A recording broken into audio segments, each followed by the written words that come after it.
Hi, this is Jack from Spitfire Audio's Customer Experience team, and in today's video I'm going to be demonstrating the user interface controls for the brand new solo strings library. When we first load a patch, we're presented with the simple view. Using the Easy Mix, we can generate a quick blend of the microphones between distant and close. Next to the Easy Mix are the expression controls.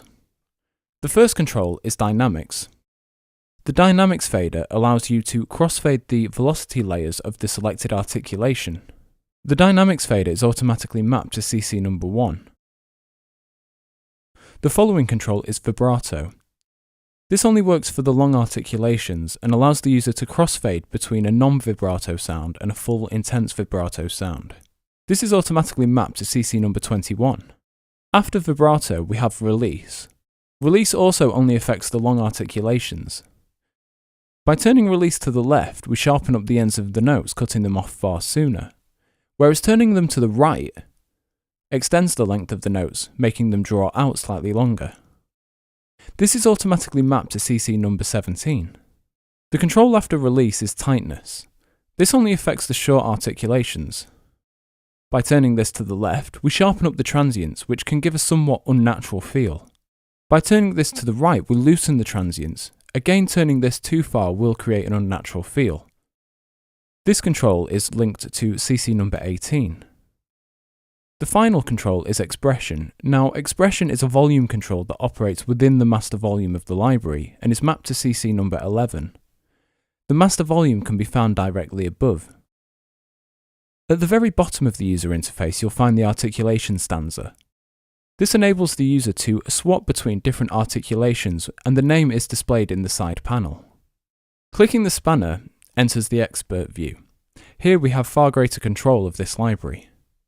The first set of controls is the microphone mixer. This allows us to choose a much more detailed blended sound between the close microphones, the tree microphones, and the ambient microphones. By clicking on the name of the microphone at the bottom, we can route this to an output of Kontakt. Above the microphone mixer, we have 4 more advanced controls.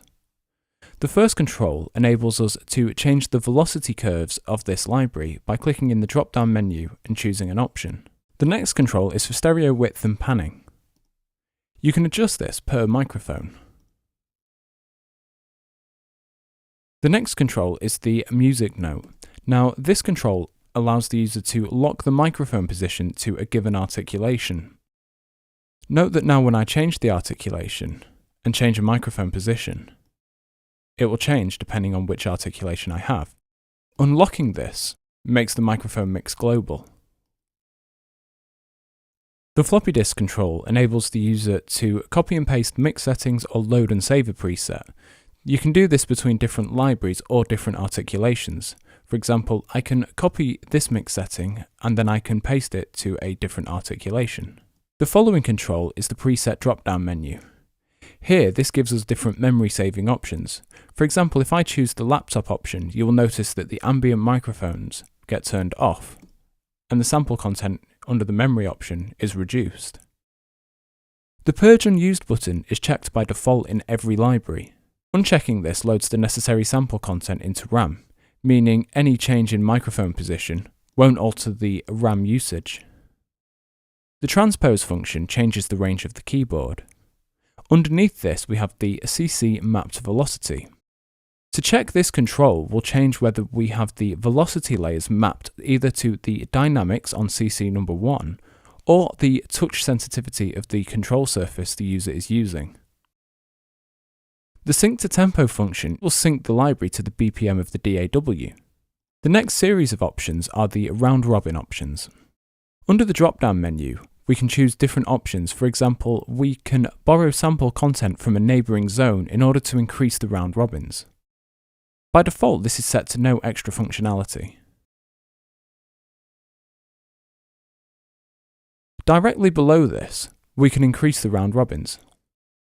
The Reset Round Robin option allows the user to place key switches onto the keyboard in order to re-trigger exactly which round robin they would like.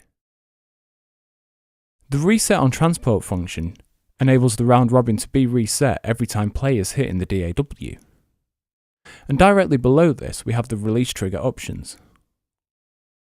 Next to the articulation stanza in the bottom left corner, we have different options for key switching the articulations of the library. You can use the keyboard shimmier to drag the key switches to a position of your choice. This then enables the user to cycle between the different articulations depending on which key is pressed. The next control is the MIDI CC control. By right-clicking this, we can learn a MIDI CC in order to change the articulation depending on the value of that CC. By default, this is set to CC number 32 in accordance with our UACC standard. The lock option at the end enables the articulation stanza to be locked to a specific type of key switching. If you'd like to know more about UACC or UACC key switching, please visit our knowledge base that's linked below. The final cog control enables the user to fine-tune notes.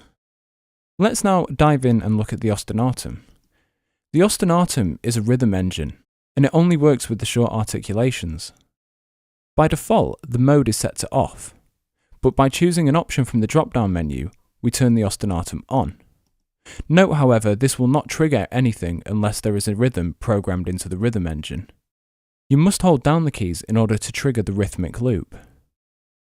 Below the mode, we have different key switching options again. The control key switches enable the user to place key switches onto the keyboard in order to trigger the different types of mode. This is either order pressed, descending, or ascending. The solo key switches mode enables the user to place key switches onto the keyboard which change between the different ostinatum layer. There are 8 of these different layers we can choose from. We can also load and save different ostinatum patches. If you have any further questions about this library, please contact us at spitfireaudio.com/support. The manual can also be downloaded from the product page. Thanks.